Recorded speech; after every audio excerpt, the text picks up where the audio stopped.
buonasera a tutti gli amici collegati da casa su Lombardia TV, canale 99. Che calcio che fa? Andiamo avanti seguendo ovviamente tutti i turni di campionato che, guarda caso, in questo momento il weekend calcistico che sta per iniziare lo vedrà assente, perché in realtà c'è la nazionale che gioca appunto domani sera contro la Finlandia e martedì contro il Liechtenstein. Sono le prime partite dell'eliminatore per le qualificazioni del campionato europeo 2020 e quindi avremo altri dati di questo avanzamento, diciamo, dei giocatori e della nazionale di Roberto Mancini, e quindi anche un piccolo punto, diciamo, di confronto del cammino appunto della nazionale, per vedere se il calcio italiano incomincia a poco a crescere dopo, insomma, la debacle della mancata partecipazione ai mondiali di Russia, e logicamente bisogna andare avanti e speriamo che il percorso sia di quelli migliori, ce lo auguriamo tutti. Parliamo di calcio, ma parliamo anche di altre situazioni. Sapete benissimo, chi ci segue, che Calcio che fa è un piccolo format che abbraccia la TV, la radio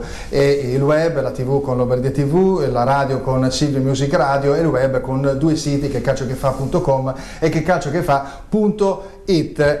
Ovviamente è un contenitore. Abbiamo amici, alcuni vengono anche a ritrovarci, ci sono sempre delle bellissime sorprese a livello editoriale, libri, CD nazionali molto ma molto interessanti, che non sono solo quelli di Roberto Mancini. Insomma, è inutile che sto qui a dilungarmi troppo. Incominciamo a presentare ovviamente gli ospiti della serata di oggi e iniziamo con una vecchia conoscenza di Che Calcio che fa, nel senso che è venuto sia in radio che in TV già anche quest'anno. Ho il piacere di avere ancora qui Dario Ricci di Radio 24.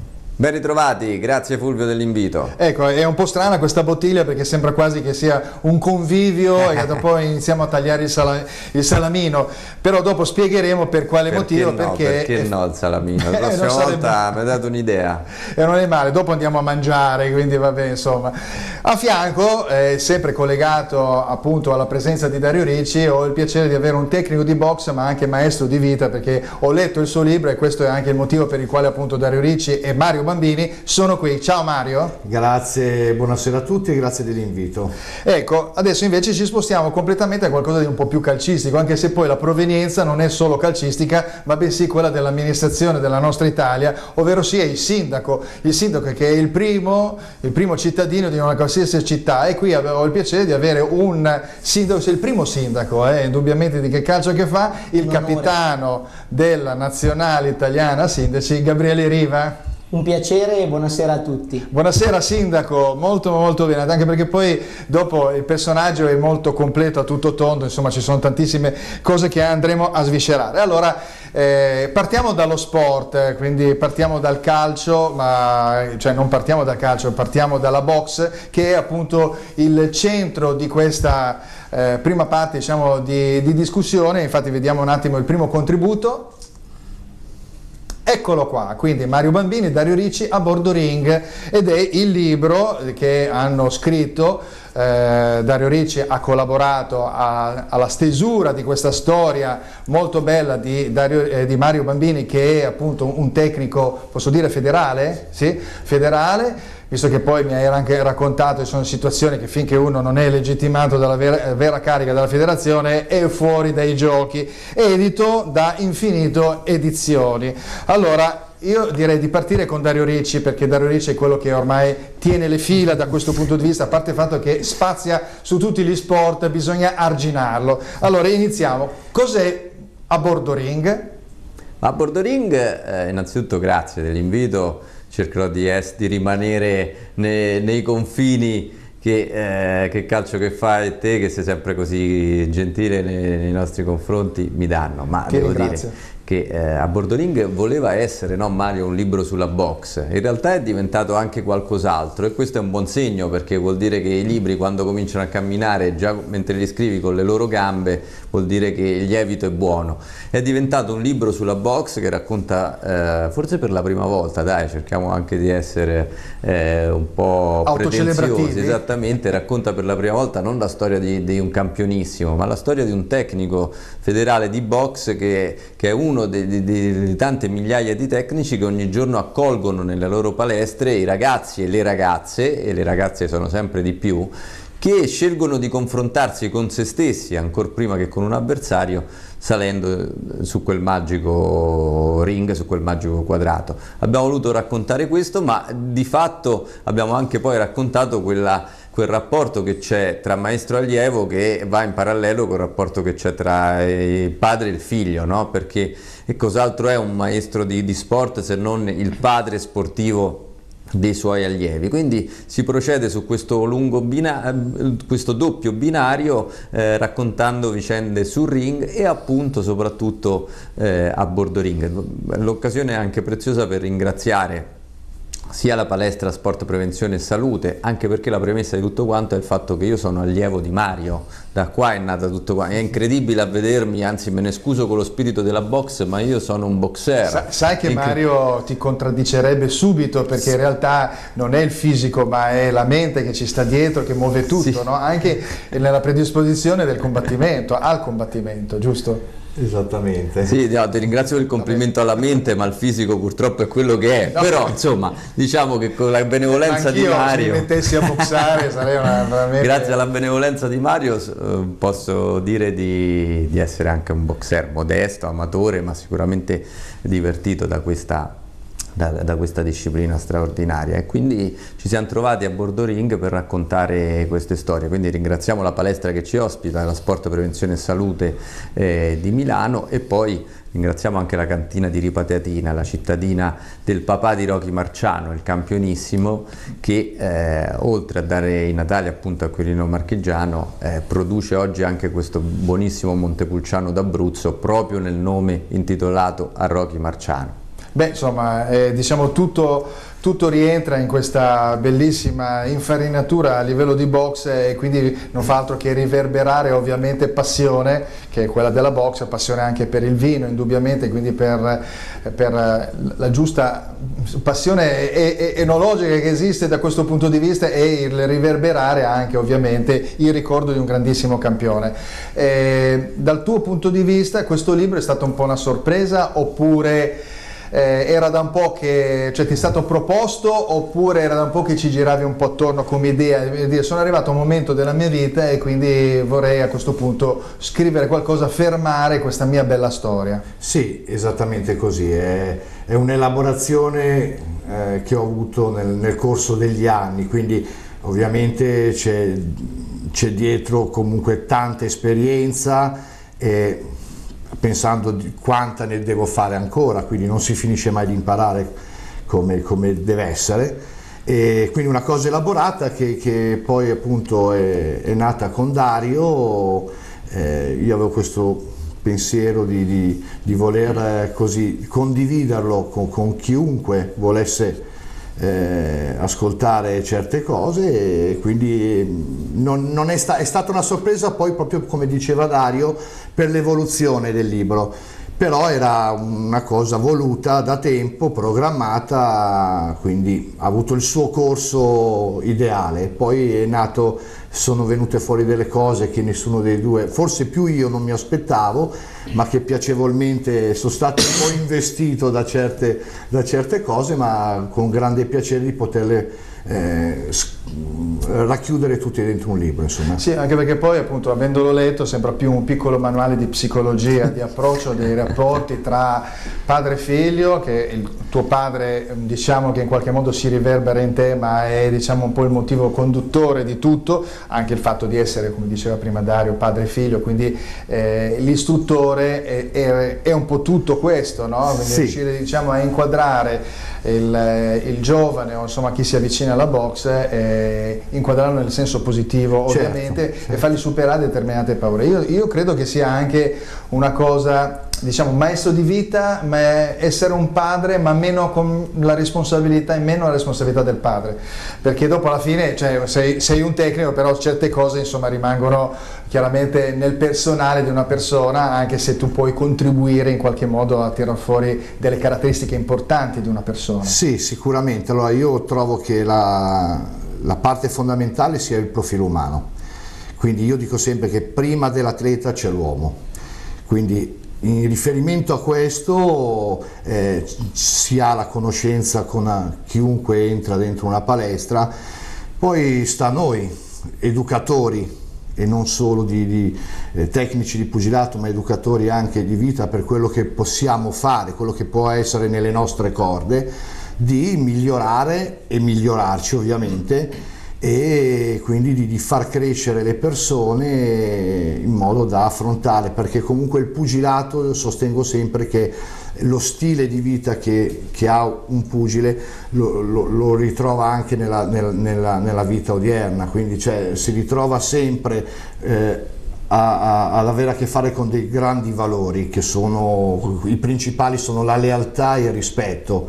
Quindi noi teniamo molto a queste due cose, e quindi cerchiamo di formare i ragazzi anche attraverso un'educazione proprio civile. Ecco, tu dicevi che serve per migliorare ovviamente la persona che si avvicina, anche migliorare nel tempo, non solo il primo approccio, sì, ma anche successivamente. Tu che hai quindi un'esperienza già ultradecennale riguardo l'insegnamento, in che cosa devi migliorare? Visto che ci sarà qualcosa, sei molto attento a questo lato umano, quindi anche tu, l'hai detto anche prima, ci si migliora, e oltre al fatto che devono migliorare. Io non so se chiamarlo un miglioramento, ma è una cosa che non riuscirò mai a migliorarmi, a rimanerne sempre coinvolto emotivamente. Questa è una mia, non so se è una debolezza, o comunque non imparerò mai a rimanere distaccato, perché comunque vuol dire essere molto vicini, molto essere presenti, no? Vero Dario? Ma no? guarda, Mario per farvi qualche da allievo sì, sei tu, no? Devo dire che è proprio quello che lui vede come un punto debole, in realtà il suo punto di forza e che lo rende insostituibile. Perché è uno che cura con la stessa attenzione il giovane talento, magari il ragazzo che entra in palestra a 15-16 anni e quindi ha di fronte anche una potenziale carriera significativa, così come il vecchietto tra virgolette di 46 anni come posso essere io, ebbene è capace di dedicare mezz'ora della stessa lezione per correggere magari un mio difetto di impostazione o un mio passo sbagliato. Sono delle sfide con persone come Dario. Lui me l'ha detto, dice guarda, la prima volta che ti ho visto in palestra ho detto da questo non posso tirare fuori niente.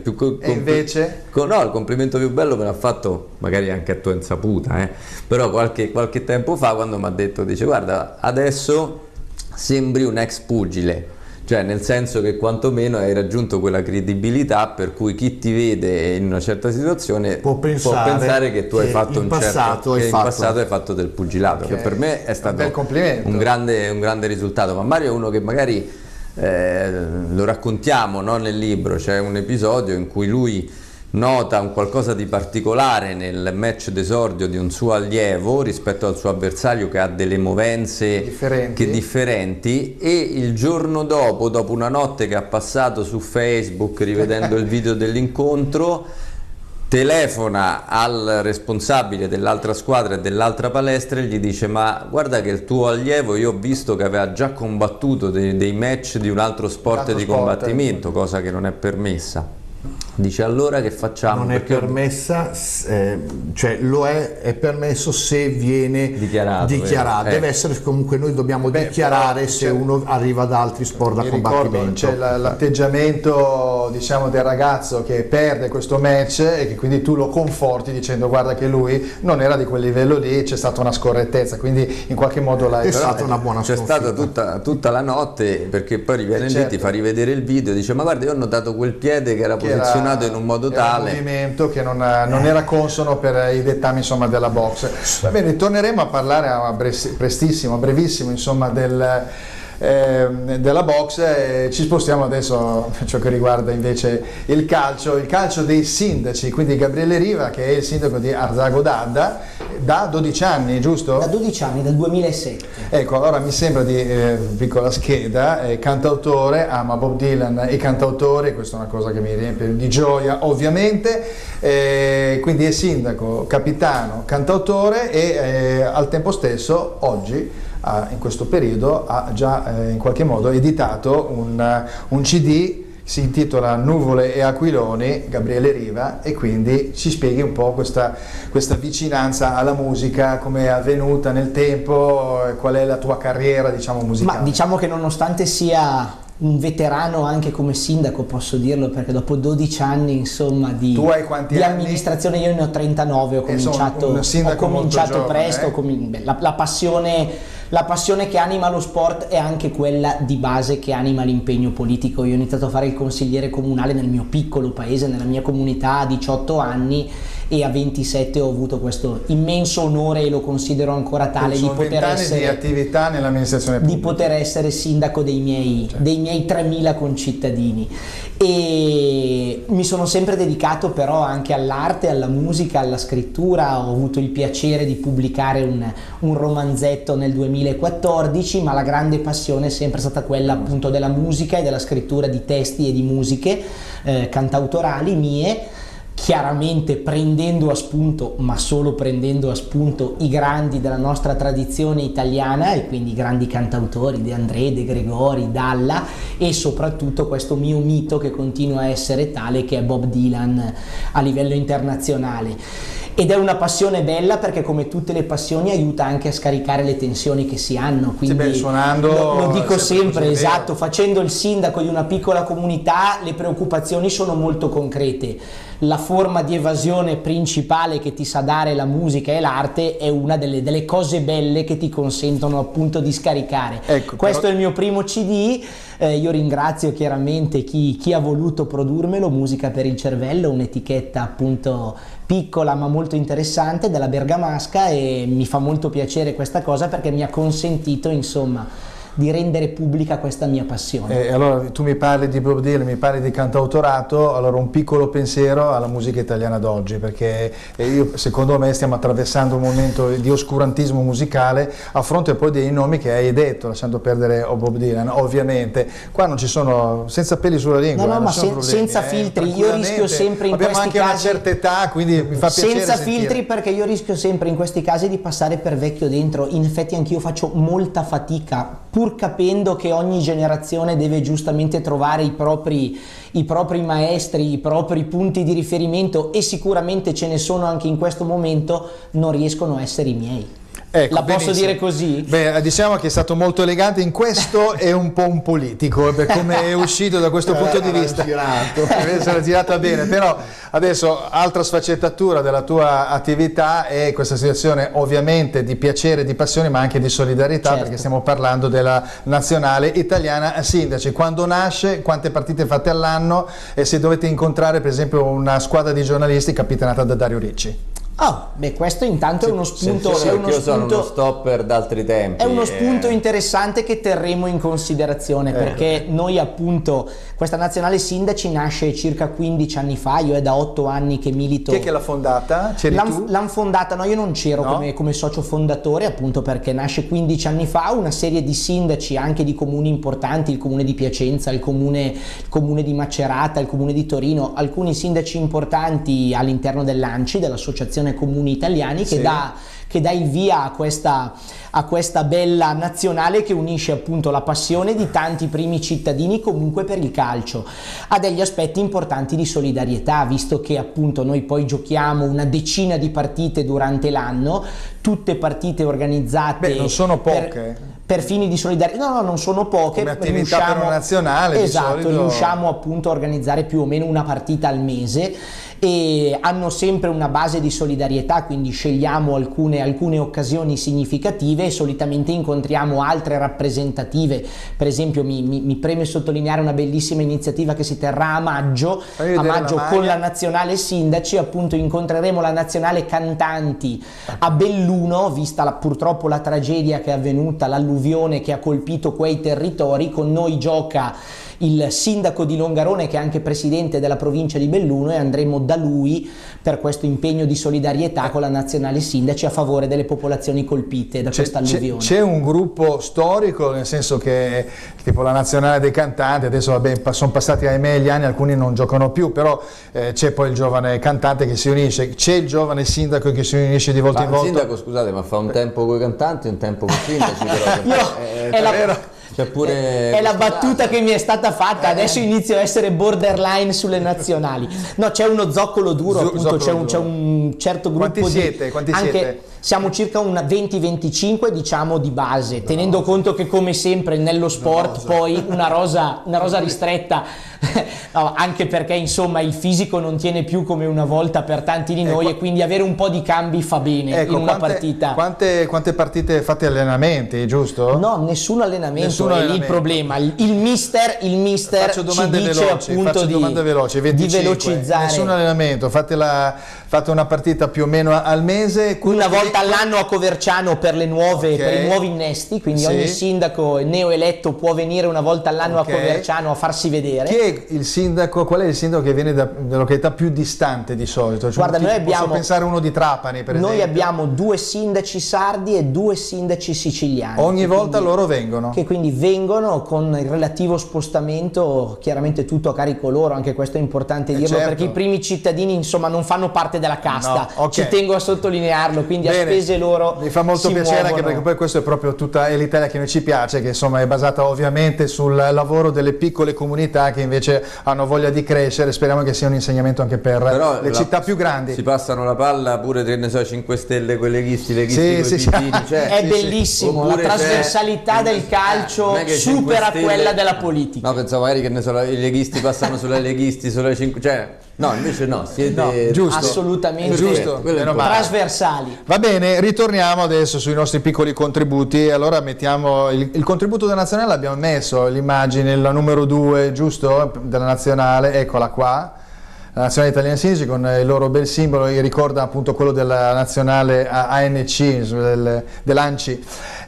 Tu ci sei in questa? Non lo so se ci sei in questa. Stavo guardando adesso, credo di essere, probabilmente era più lunga la foto, ma sicuramente c'era mi sembra di aver capito un torneo vinto in Ungheria. L'Alpen Cup, esatto. Poi invece andiamo con la slide numero 3, perché qua ritorniamo un po' a bomba sulla box. Quindi io, siccome qua che calcio che fa, tratta altri sport, altre situazioni, ma qua stiamo parlando di che calcio che fa, quindi qui abbiamo 3 grandi campioni: Rocky Marciano, giusto? Mohamed Ali o Cassius Clay, come lo volete chiamare in base ai suoi momenti storici, e qua abbiamo l'italiano Nino Benvenuti, che fosse nell'immaginario quello che ci ha più fosse rappresentato negli ultimi 40 anni.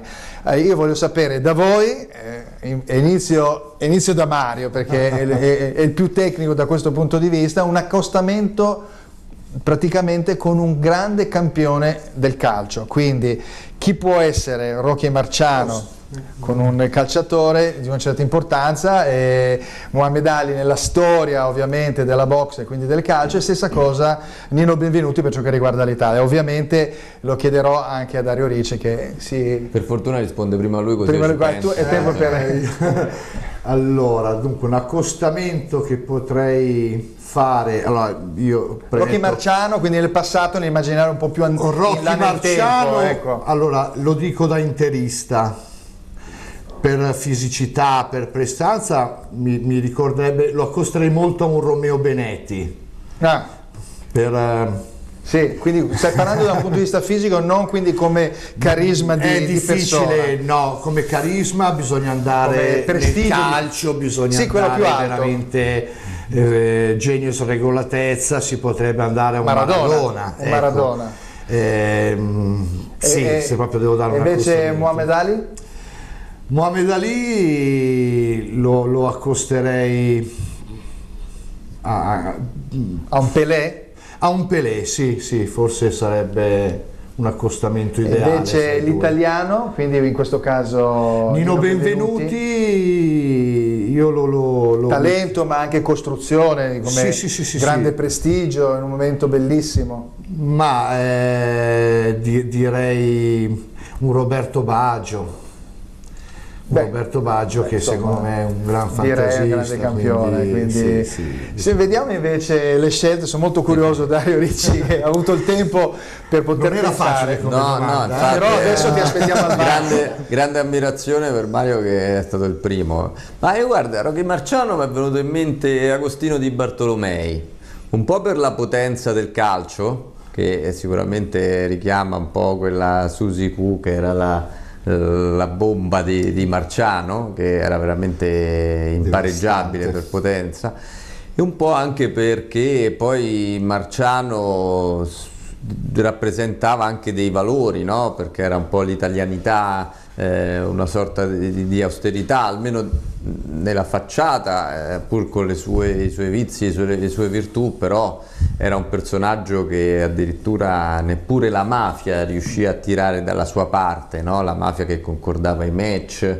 la mafia che condizionava anche lo sport e quel pugilato. Ebbene, Marciano rimane al di fuori per sua chiara volontà da questi loschi traffici, quindi mi dà l'idea di un Agostino Di Bartolomei, un personaggio intangibile dal punto di vista morale. E gli altri due invece? Per quanto riguarda invece Mohamed Ali, direi secondo me Johan Cruyff, per lo spirito rivoluzionario rispetto ai quel tempi, passaggio alle Olimpiadi del 60 e poi successivamente no al Vietnam, diventa personaggio più politico. Il suo impatto politico in qualche modo, quindi una rottura dei canoni, e Cruyff è stato è il primo moderno, no? Insomma, dopo in qualche Pelé. modo il calcio di quell'Olanda è anche un calcio politico, perché sono curioso di sapere invece l'italiano. L'italiano, devo dire, mi affascina molto questa idea di Roberto Baggio, perché sì, in Benvenuti forse si ritrova anche l'eleganza, quindi avrei detto un Platini, no? Cioè efficace e Platini. Dopo vi dico un Gianni Rivera.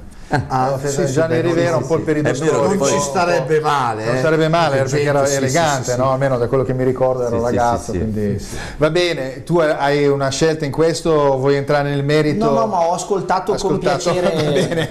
Okay. Gli accostamenti. Allora parliamo appunto, abbiamo parlato di un campione della box italiana, andiamo al quarto contributo e abbiamo in questo caso parliamo di nazionale, quindi c'è un Viva l'Italia, quindi stiamo ricominciando a svoltare, è il momento giusto per svoltare e intraprendere la strada, diciamo, di rinascita di questa nazionale, tra parentesi lo dico sempre, in una congiuntura molto allargata di rinascita di molte altre nazionali. Quindi vi faccio questa domanda a tutti e tre, abbiamo molti contributi, quindi andiamo abbastanza velocemente nel sentire i vostri pareri riguardo a questo. Partiamo quindi da Dario Ricci riguardo appunto la nazionale, se è la svolta giusta con Mancini, con questa nouvelle vague, qualche vecchierello come Quagliarella che ci vuole sempre per fare i gol nel breve periodo.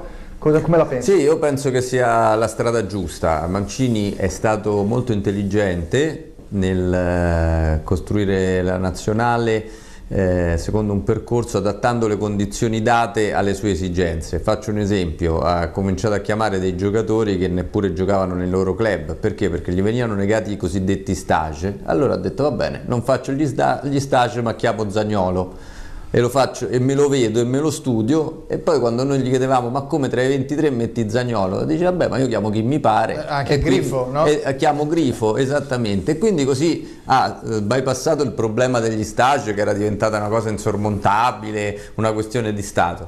Ha costruito il suo gioco e direi sta anche costruendo poi a sua immagine lo staff, l'ingresso da Attilio Lombardo di quella Sampdoria. Ecco, se arriva un po' di quello spirito di quella Sampdoria, c'è Nucciari, Sassano, Lombardo. A me va benissimo, perché quella è una squadra che ci ha fatto divertire e che ha creato anche una dinastia, ed era la Sampdoria, insomma, una grande squadra. Quindi io sono molto fiducioso, non credo che i talenti non ci siano, perché vabbè, lo dimostra Zaniolo, lo dimostra Chiesa, insomma, sì. Abbiamo un portiere che sarà titolare per i prossimi 15 anni. Ecco, Bernardeschi, che è il mio top dei top, secondo me entrerà tra i primi 10 dei calciatori al mondo. Quindi bene, domani sono contento di andare al Friuli per vedere dal vivo questo Italia-Finlandia che ci porterà, aprirà la strada verso una facile e agevole qualificazione Euro 2020. Ecco, vediamo appunto se di questo avviso anche un tecnico di box, che però da quello che mi hanno detto è un grande interista, quindi c'è qualche interista lì dentro, quindi qualcuno ruota attorno a questa nazionale. Io siccome ho gioito nell'82 con quell'Italia e vorrei non smettere di gioire, quindi tutti i qualche interruzione nel recente l'abbiamo avuta. Però comunque ci sta il fatto che su un telaio costruito da, chiamiamoli senatori, i vecchi calciatori, quelli comunque d'esperienza, vengano sempre messi dentro giovani leve che hanno voglia che hanno il mordente giusto, hanno la motivazione per imporsi nel calcio mondiale, quindi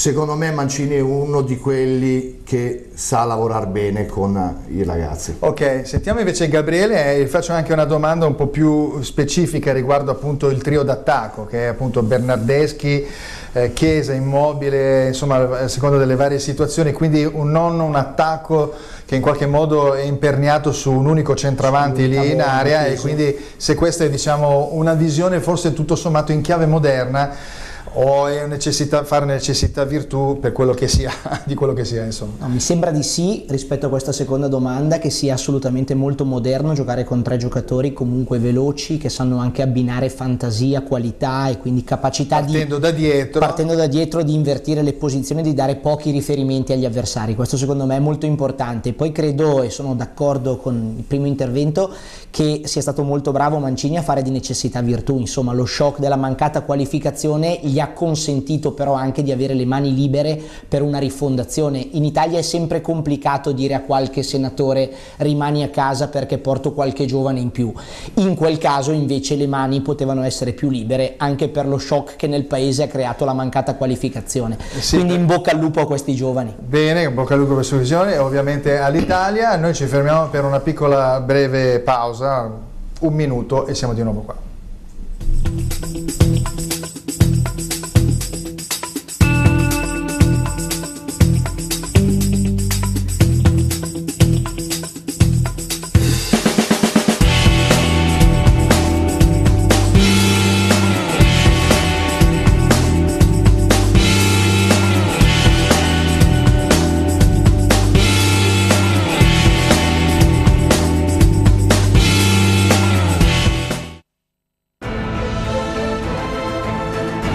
Passione, emozione, sensazione e ancora euforia, divertimento e simpatia. Non rinunciare a tutto questo. Scarica l'app di Silver Music Radio, SM Radio, e ascoltala dove vuoi. Silver Music Radio, la tua radio ti ascolta. Bentornati su Lombardia TV, che calcio che fa, seconda parte, e andiamo avanti appunto con l'argomento che riguardava appunto l'Italia, perché vi dico, cioè, sinceramente il girone J, Armenia, Bosnia e Erzegovina, Finlandia, Grecia, Italia, Liechtenstein, credo che dovremmo fare quasi il bottino pieno riguardo a questo, riguardo a questo sorteggio favorevole. Passiamo alla slide successiva, che è la numero 5, e vediamo un po' questo calcio. Parliamo di calcio italiano e quindi l'affondo nel calcio. Come vedete qui è un possibile, probabile passaggio di proprietà da un imprenditore a un fondo americano, e quindi l'affondo vuol dire che il fondo incomincia a sostituirsi alla figura tradizionale del presidente di una volta, che fa su tutto me, con i miei soldi, e poi la disfo e finiamo con la mia, diciamo, parabola imprenditoriale. E forse a questo punto io, dal mio punto di vista, credo che sia una cosa inevitabile, perché se abbiamo bisogno, ovviamente l'Italia ha bisogno di soldi per il proprio comparto calcistico, deve andare a prendere dove effettivamente si possono recuperare. Voglio sapere se di questa opinione lo è anche indubbiamente Dario Ricci.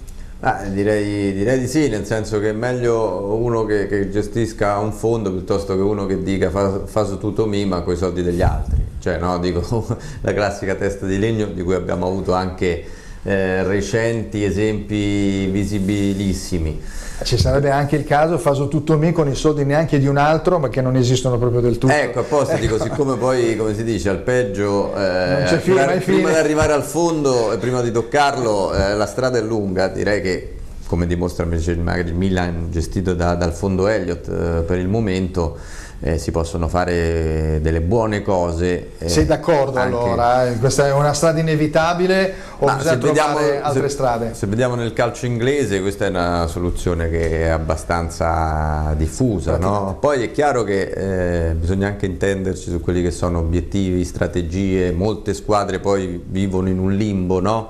Però se una Sampdoria dovesse avere ancora maggiore solidità economica per provare a entrare ogni tanto in Europa, credo che sarebbe già un ottimo risultato, piuttosto che invece magari assistere alla corsa del gambero che abbiamo visto negli ultimi anni, dove quasi fare le coppe spaventa un po' tutti, Certo. perché poi devi far vedere i bilanci. Devi stare dietro Cioè, dal punto di vista economico. poi magari la UEFA bussa e dice qua tutto a posto, invece no, meglio giocarle sempre certe partite. Per certe partite. Sentiamo invece Mario, no? Quindi dal suo punto di vista, perché io lo immagino sempre a bordo ring che analizza le cose e quindi analizza anche dal suo punto di vista, quindi uomo di sport.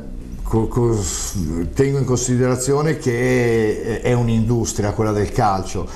Io che vivo proprio a bordo ring dico solo che se poi ognuno riesce a fare il proprio lavoro nel miglior modo possibile, quindi che le persone stiano esattamente nei punti dove meglio collocati, che competono, e per il bene del calcio, quindi per il bene dello sport e non magari per i propri interessi o quant'altro. Ecco, mi dai il là di una domanda ben precisa a un amministratore, perché qua in fin dei conti non facciamo altro che rimbalzare.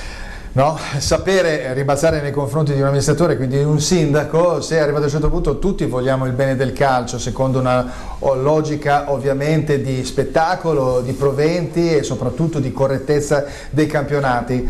In che cosa può andare, diciamo, in qualche modo l'amministrazione, no? Quindi diciamo, i capi del calcio proprio che sono alla testa della nostra federazione. Io credo che l'operazione che si è fatta comunque in questi anni, anche di maggior controllo sui bilanci delle società, di un'industria che di fatto rappresenta una parte importante del PIL nazionale e internazionale, sia fondamentale. Poi lo dico anche scherzosamente, da milanista cosa posso dire rispetto ai fondi? Viva i fondi, visto quello che abbiamo visto con il Milan cinese, non possiamo che ringraziare Singer e il fondo Elliott per quanto sta facendo, sperando che tutto questo però sia una delle parti, assieme all'altro grande pilastro dello sport, che deve continuare a essere la passione e la bellezza dello sport in quanto tale, che non sia tutto business. È chiaro che bisogna trovare il giusto equilibrio e anche i fondi devono poi essere in grado di fare la loro parte, ma anche di saper trovare gruppi dirigenti che poi invece lavorino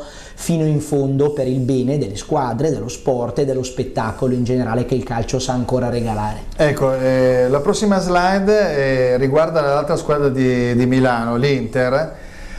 Perché solo l'Inter e il Titanic? Sembra quasi che l'Ausilio va via, Spalletti va via, Icardi va via, Perisic va via, vanno via in 25, va via adesso a momenti anche Steven Zang e non rimane più niente indubbiamente. Invece io penso anche collegandomi a ciò che hai detto tu, il fondo ha dato del Milan, Elliott ha dato comunque una garanzia, però credo che insomma il risultato sportivo sia importante, il Milan è in corsa per la Coppa Italia. Però non sento parlare di scricchioli così forti, se non proprio per Gattuso, perché sembra che ci sia un po' una fronda interna. Tra l'altro con generosità noi abbiamo dato una mano a uscire da questa situazione difficile per l'Inter, certo, con questo derby. Diciamo insomma, che ci avete dato dei galleggianti, in quel momento lì avete riempito delle giuste compartimenti stagni. Però quello che voglio dire è proprio così, che solo l'Inter, ma anche direi che anche la Roma, volendo anche da un certo punto di vista, potrebbe anche essere il Napoli, che ha un anno interlocutore che ha battezzato che è più forte la Juve, ha sistemato in qualche modo questo suo organico, cercando di valorizzare più o meno l'organico con Ancelotti, ma alla fine dopo è il secondo posto con meno punti di Sarri dell'anno scorso. No, ma io sono d'accordo sul fatto che in realtà si debbano sempre commisurare gli obiettivi stagionali a quanto si sta facendo, e quindi l'Inter non sia messa assolutamente peggio di altre società come quelle che citavi, che appunto avevano degli obiettivi che hanno centrato solo in parte. Credo che sull'Inter pesi anche un po' l'effetto mediatico di quello che è successo rispetto al proprio capitano, eccetera eccetera. Ovvio. Che ha creato insomma questa situazione per cui sembra che sia l'unico Titanic. Sentiamo l'interista invece, tecnico di box però forte interista, grande interista. È un Titanic? È una pazza Inter, l'amiamo per questa fondamentalmente, quindi questi alti e bassi siamo abituati. Adesso speriamo che con l'avvento di Marotta, che è comunque un insegnamento di un'altra grande scuola, insomma dia un po' dei giusti parametri alla società. Senti, tra Dario invece, tra Roma, Milan, Lazio, Fiorentina e Torino e Inter, chi è quella che in teoria in questo momento ha più fallito? Secondo te è l'Inter? O potrebbe essere la Roma da un certo punto di vista?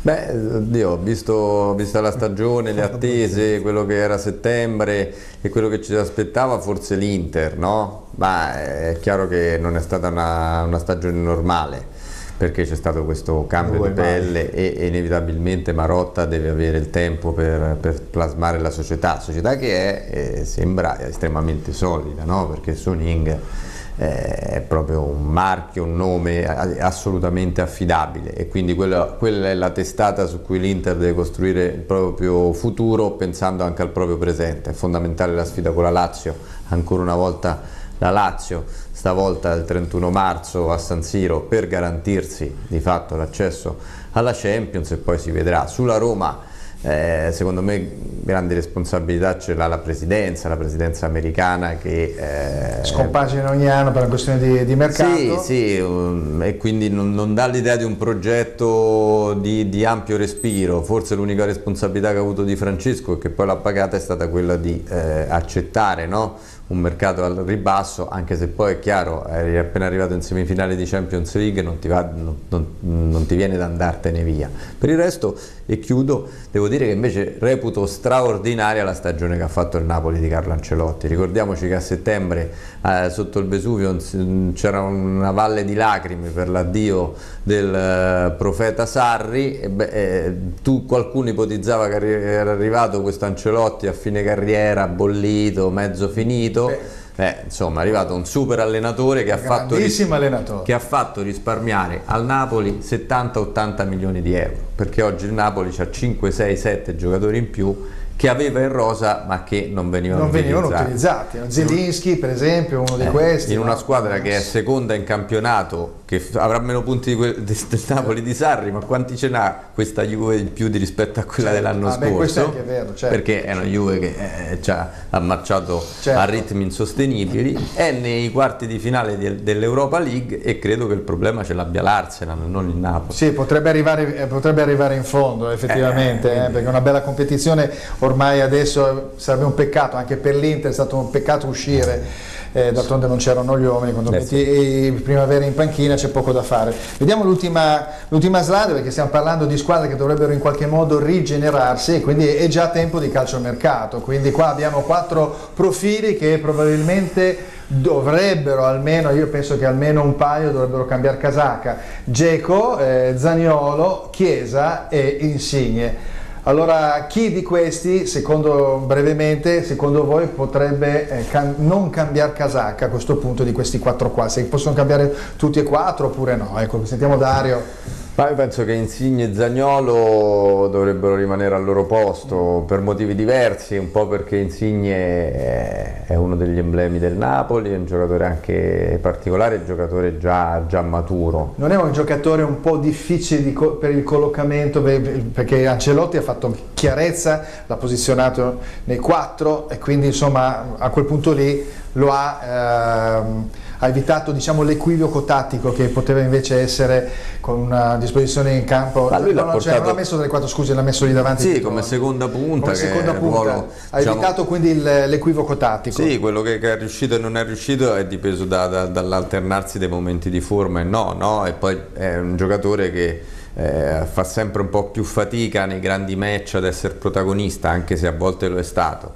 Zaniolo secondo me rimarrà, perché tutto sommato un anno pieno da titolare, e poi diciamo se già dai via Dzeko per motivi di età, di contratto eccetera, se viene un'offerta scabrosa, dicevano 70 milioni Zaniolo. 70 milioni secondo me, per la Roma adesso lo danno via, però sono pochi per Zaniolo. Sono pochi? Sì. Caspita, che valutazione. Per me sono pochi, perché questo è positivo, perché vuol dire abbiamo una bella considerazione di questi giovani che si stanno affacciando. Sentiamo invece Mario velocemente riguardo questo. Intanto nella foto avrebbero dovuto essere in 3, perché Zaniolo, ahimè, non doveva andare a Roma, casacca. Ma accettando questo fatto, sì, come dice Dario, penso che sia Insigne che Zaniolo dovrebbero, Ok. probabilmente è facile che Chiesa possa spostarsi mirando come società Anche fuori qualcosa. all'estero potrebbe essere richiesto. Sì, quindi- questi giocatori potrebbero essere richiesti tranquillamente tutti all'estero. Sentiamo invece il calciomercato di un milanista, chi può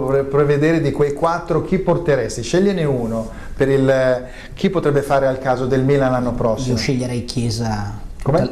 Sceglierei Chiesa tutta la vita Ah sì, proprio sì. di quei Quindi 4 Piontek ce l'avete già. per quanto appunto siano tutti 4 ottimi giocatori, 2 di prospettiva, Zaniolo e Chiesa interessantissimi. Andrei su Chiesa anche perché credo che sugli esterni il Milan qualcosina debba cambiare rispetto a una situazione attuale per cui la prima punta Piontek mi E la sembra seconda punta di sia velocità di movimento. inamovibile, serva qualcuno appunto in grado di servirlo. Va bene, allora abbiamo cominciato già a parlare un po' di campionato, ci ributtiamo ovviamente in quest'ultima seconda parte, quindi abbiamo un quarto d'ora, parliamo ampiamente del campionato, vediamo intanto la classifica.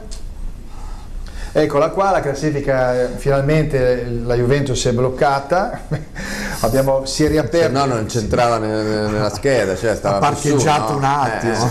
Si è riaperto il Giusto campionato, parcheggiato. ovviamente. Napoli rimane a 60, l'Inter si avvicina a 53, il Milan è a ridosso, poi c'è la Roma a 47 con la Lazio che deve recuperare la partita con l'Udinese, quindi è molto a ridosso del gruppo del terzo o quarto posto. L'Atalanta che ha segnato un po' uno stop nell'ultimo periodo, il Torino che sta rinvenendo abbastanza bene, la Sampdoria è sempre difficile da incontrare, la Fiorentina si è un po' bloccata e poi si sta allungando veramente il campionato perché un paio di mesi fa c'era praticamente dalla terza, quarta posizione fino alla 12ª, c'erano non so 9 squadre all'interno di 7 punti, erano cose incredibili, adesso si sta allungando, infatti vediamo Parma, Genoa, Sassuolo e Cagliari che stanno raggiungendo la quota 40 punti, a breve la raggiungeranno, la Spalla che si sta fortificando, l'Udinese che ha cambiato il tecnico, Empoli che sta risalendo, come anche il Bologna che sta uscendo dalle spire della retrocessione. Il Frosinone cerca di lottare, è sempre dura, e il Chievo che invece è molto onesto, riesce a far fronte a tutte le partite. Vediamo invece un attimo le partite del prossimo turno, 29esimo turno che si svolgerà il 30-31 di marzo. Qua come al solito la mia successione in base all'interesse dal mio punto di vista, ovviamente abbiamo un Inter-Lazio, abbiamo le prime 3 partite sono Inter-Lazio, Sampdoria-Milan e Roma-Napoli, dove abbiamo Inter, Milan e Roma e la Lazio che sono le squadre che girano attorno al terzo e quarto posto, partite molto belle, godibilissime. Poi abbiamo Fiorentina-Torino che sembra una partita molto interessante, col Torino molto bravo fuori casa, Fiorentina molto brava in casa, Parma-Atalanta, vediamo un attimo l'Atalanta se si riprende, Frosinone-Spalle, Bologna-Sassuolo sono 2 partite della paura perché ovviamente il Frosinone deve cercare di far punti in casa per risalire un po' la china e il Bologna deve certificare questa sua rinascita. Udinese e Genoa è una partita abbastanza interlocutoria, vedremo il cambio in panchina da Nicola a Tudor e poi le ultime 2 partite in grigio che in teoria non dovrebbero risolvere la sorpresa, anche se il Chievo è molto dignitoso, fa sempre delle buonissime partite, incontra il Cagliari e la Juventus incontra l'Empoli comunque con un Andreazioli che l'ultima volta ha sorpreso, insomma ha vinto la partita, quindi sono partite sempre molto interessanti, quindi se le analizziamo sempre il campionato di calcio italiano non è considerato così banale. Certo c'è un ammazza campionato, però ci sono anche partite molto interessanti lungo tutto il dipanare, diciamo, della tabellina.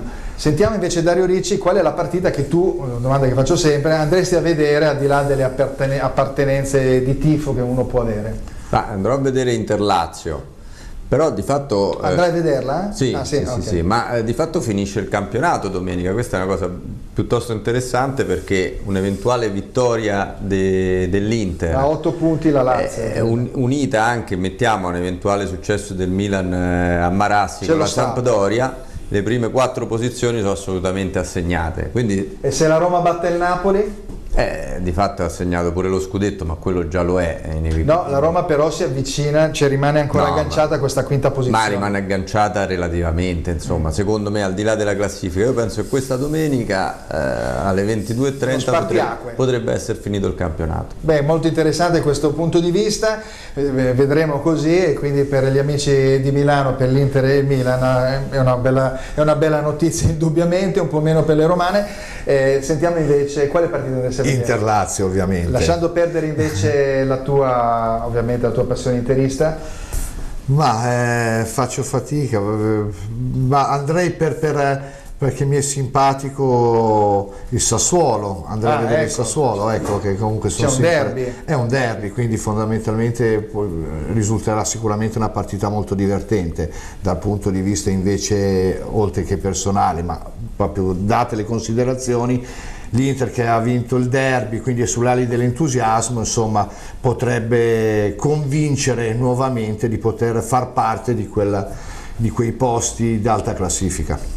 Vediamo invece il pensiero invece di Gabriele Riva, capitano della nazionale italiana. Sindaci. Io andrei al Tardini, ma semplicemente perché questo mi consente di accennare allo stupendo campionato che sta facendo l'Atalanta. Da sindaco bergamasco, fatemelo dire, il lavoro di Gasperini su questa squadra è incredibile e l'Atalanta, oltre ai risultati, è vero di questo appannamento, sì, gioca anche bene, è bella da vedere, io mi diverto veramente a vederla, quasi più che a vedere il Milan, ecco, lo dico con sincerità. Ebbene, era azzurra anche l'Atalanta, quindi insomma. Ecco, ho sentito per esempio, entrando nelle pieghe diciamo delle varie partite di quello che potrebbe essere, che Gasperini potrebbe diventare l'allenatore della Roma l'anno prossimo, quindi voglio sapere il parere dopo di Dario, il tuo punto di vista da simpatizzante atalantino, cioè può staccarsi un allenatore di questo tipo che ha fatto le fortune comunque di questa squadra, ovviamente grazie anche al presidente, alla potenza insomma economica di Percassi, ma ha un bellissimo progetto che ci sta dietro, potrebbe staccarsi per andare a tentare una strada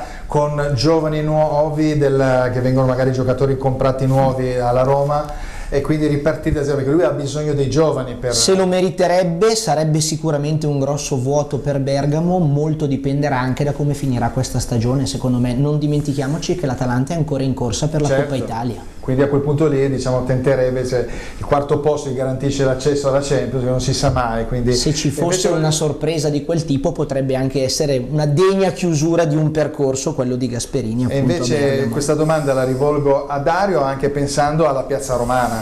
No, ma siamo sicuri che oggi come oggi andare a Roma sia di maggiori prospettive e meglio rispetto che essere nell'Atalanta? In questo momento io dico di no. Guardo alle proprietà, no? Alla solidità della proprietà Percassi rispetto alle oscillazioni, non in termini di solidità societaria, ma di prospettiva, di politica sportiva, di progetto della presidenza americana della Roma.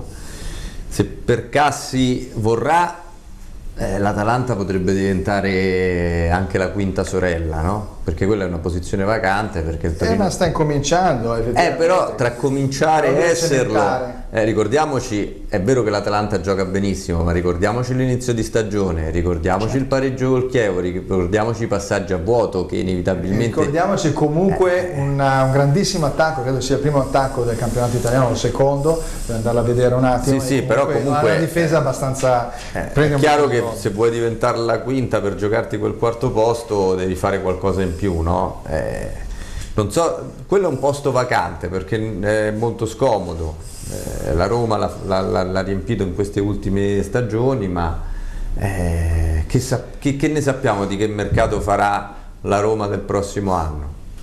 Secondo me dovrebbe fare una e qua vediamo infatti la Roma è similare all'Atalanta che ha 52 gol fatti e 39 subiti, quindi il terzo attacco e la nona difesa, e l'Atalanta è il secondo attacco e la nona difesa, quindi infatti il grosso problema di questa Roma quest'anno è effettivamente la difesa, perché o perlomeno non proprio la difesa ma la fase difensiva, ha scompaginato tutto il centrocampo, sono cambiati degli equilibri, non è che... segni tanto davanti, però dietro non è chiaro che cambi i giocatori cardine, cambi un portiere che è il primo al mondo mettendo un giocatore normale, perché Olsen tante cose buone ne ha fatto ma altrettanti errori. togli un Nainggolan, togli uno Strootman, De Rossi che ha avuto qualche infortunio. De Rossi ha un grande infortunio che sono 35 anni, cioè sì, nel certo. senso che è l'infortunio più grave per un calciatore, nel senso che poi alla fine... Chi vedresti come allenatore? Perché non so se Ranieri viene ricoverato, potrebbe anche essere riconfermato. Ranieri si parla di un ruolo dirigenziale, Ecco. e non a caso già parla un po' da dirigente, no? Perché alla seconda partita sconfitta con la Spal dice qua la maglia bisogna meritarsela, bisogna che... Io onestamente farei fatica a sedermi su quella panchina, perché diciamo forse un Giampaolo, ma io credo che ecco, potrebbe essere, come già se ne parla, Sarri. Potrebbe essere Sarri, perché Sarri potrebbe far regalare a Roma una stagione di calcio straordinario per poi o trovare lì nella sua dimensione o puntare in qualcosa ancora di più. Insomma di buon gioco. Senti, Bologna-Sassuolo, mi ha detto Bologna-Sassuolo, prima con le partite parlo appunto con Mario Bambini, il ruolo di questo Bologna che effettivamente è una nobile decaduta, no? Intristisce un po' il calcio italiano, no? Quindi ci sono delle situazioni che devono effettivamente essere risollevate. Secondo te riuscirà con la cura Mihajlovic a ricrescere, a riprendere diciamo delle posizioni migliori oppure no? Ma io mi auguro di sì, perché il Bologna è sempre stata una squadra di tutto rispetto. Mihajlovic è un allenatore comunque di grande carattere, grande forza, quindi se riuscirà a trasmettere, ovvio poi ci deve essere tutto un aiuto societario e quant'altro che serva per migliorare. Penso che il Bologna è una piazza che merita di essere tenuta comunque dal lato sinistro della classifica. Avrebbe bisogno forse di un fondo anche in questo caso per cercare di avere qualche soldarello in più e comprare qualche giocatore che quest'anno hanno comprato solo un po' di più, forse a gennaio. Invece appunto per ciò che riguarda il Milan, e quindi questa dopo la sconfitta ovviamente del derby, no? Ovviamente nel senso che prendiamo atto, non perché dovesse perdere a tutti i costi, si è riaperta un po' quell'incrinatura, quella discussione attorno a Gattuso. È un allenatore che a me sembra che abbia fatto molto ma molto bene, quindi cosa bisogna fare in questo momento per cercare di mantenere la posizione e tenere tutto molto calmo, perché altrimenti si fa in un attimo a perdere una posizione e scivolare. Facile dire che bisogna fare il risultato, nel senso che i risultati li abbiamo fatti. Gattuso credo che meriti la riconferma anche per il punto di partenza e quello di arrivo a cui sta portando la squadra. L'obiettivo era quello e se dovesse riuscirci a stare nelle prime 4 è sicuramente un obiettivo raggiunto. A me tra l'altro piace molto anche umanamente la schiettezza con la quale affronta le telecamere. Per esempio già prima del derby stava dicendo che stavamo portando a casa punti che non stavamo meritando. Le ultime partite del Milan ci hanno sempre portato 3 punti ma con uno scarso gioco, e quindi credo possa anche trovare adesso la ricetta per l'ultimo sprint che possa portarci a questo, spero, 4º posto. Sì, anche perché poi appunto sia l'Inter che il Milan si basano su 2 grandi difese, perché effettivamente non sono né la prima, la seconda e la terza, ma sono la quarta o la quinta credo, e quindi più dei gol è indubbiamente importante non prendere. Poi dopo comunque se incomincia a riprendere dopo questa piccola pausa del derby, Piontek che segna, insomma alla fine... Sì, bisogna capire come rifornirlo Piontek. Piontek è chiaramente un grandissimo killer sotto porta, però bisogna metterlo nelle condizioni di sparare. Rivedresti Biglia a centrocampo con Bakayoko e Paquetá oppure... Lo sforzo deve essere questo. Biglia ha dimostrato di essere rientrato e di avere la possibilità di appunto gestire il centrocampo, è un uomo che sa cucire il gioco. Bakayoko ha fatto benissimo, è una delle grandi scommesse vinte da Gattuso. Devo essere sincero, inquadrare bene Paquetá. Io capisco che un giocatore che arriva e che gioca da subito e che non viene tolto dal campo ha sicuramente grandi potenzialità. Non ho tutto questo entusiasmo nei suoi confronti che sento intorno. Secondo me è un ottimo giocatore, da qui a dire che sia un potenziale campionissimo. Stupisce il fatto che si è inserito molto bene. Sicuramente l'inserimento è stato incredibile, perché uno che arriva e da subito inizia a fare 90 minuti nel Milan come se fosse lì da una vita, a quell'età è sinonimo di gran giocatore e di grande testa di giocatore. Bene, poi vedremo. Siamo arrivati alla chiusura, una cosa velocissima, voglio sapere da Dario Ricci, prospettiva, come si presenta la Juve Juve, sempre con le risposte sintetiche perché siamo proprio in chiusura, come si presenta la Juventus nel prossimo futuro, che chiaramente c'è lo spartiacque della partita con l'Ajax, e poi a Mario Bambini, diciamo, questa conferma del terzo posto da parte dell'Inter, se ce la farà. Penso che la Juventus sia, ed è banale dirlo, nettamente favorita con Ajax che va maneggiata con cura, perché abbiamo visto il Real Madrid insegna di quale fiammata è capace, ma credo che Allegri abbia tutti gli uomini e le capacità tattiche per spegnere i bollori ardenti dei lancieri. I bolloni ardenti dei lancieri, insomma, sarà una partita molto molto bella e interessante. Se invitiamo invece Mario Bambini riguardo appunto la sua Inter. Io spero tanto che l'Inter riesca a conquistare il terzo posto, ma ce la giocheremo fino alla fine con i cugini.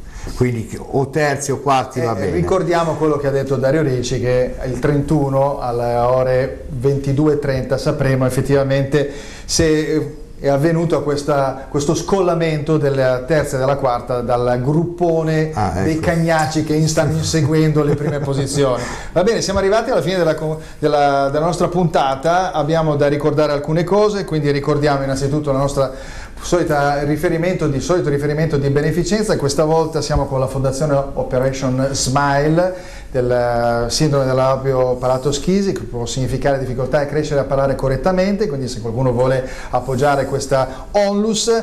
Poi andiamo avanti per ciò che riguarda il memo delle nostre attività di Che Calcio Che Fa. Ricordiamo ovviamente, come stasera, venerdì alle ore 21 su Lombardia TV, Che Calcio Che Fa, e sabato alle ore 18 in replica. A lunedì, ovviamente dopo il weekend calcistico, parliamo alle ore 15 su Silver Music Radio e in più in diretta su Lodi Crema TV canale 111, e poi sul web per qualche notiziola riguardante il calcio, checalciochefa.com. Allora, io innanzitutto saluto presentando, e mettiamo la slide, il libro che hanno redatto Mario Bambini con Dario Ricci, A Bordo Ring di Infinito Edizioni, giusto? Perfetto. Quindi io ringrazio e spero di avervi anche in altre occasioni. Ringrazio Radio Ricci di Radio 24, Dario Ricci di Radio 24. Grazie a voi. Grazie Mario Bambini, grazie veramente. Complimenti per il vostro libro. La bottiglia dopo l'apriamo perché è rimasta in bella vista tutta la puntata, però è il giusto finale, la giusta conclusione. No, ha tenuto la giusta temperatura, adesso si può aprire. Spegniamo le telecamere e poi ve lo raccontiamo la prossima puntata. Un brindisi alle vostre, diciamo, edizioni, ai vostri prodotti editoriali. Il libro, come del resto anche il CD Nuvole e Aquiloni di Gabriele Riva, che è il capitano della nazionale italiana sindaci. Quindi grazie Gabriele per essere venuto. Grazie a voi. Bene, grazie a tutti voi che ci avete seguito per questa ora di calcio e di sport, e noi ci vediamo settimana prossima. Ciao.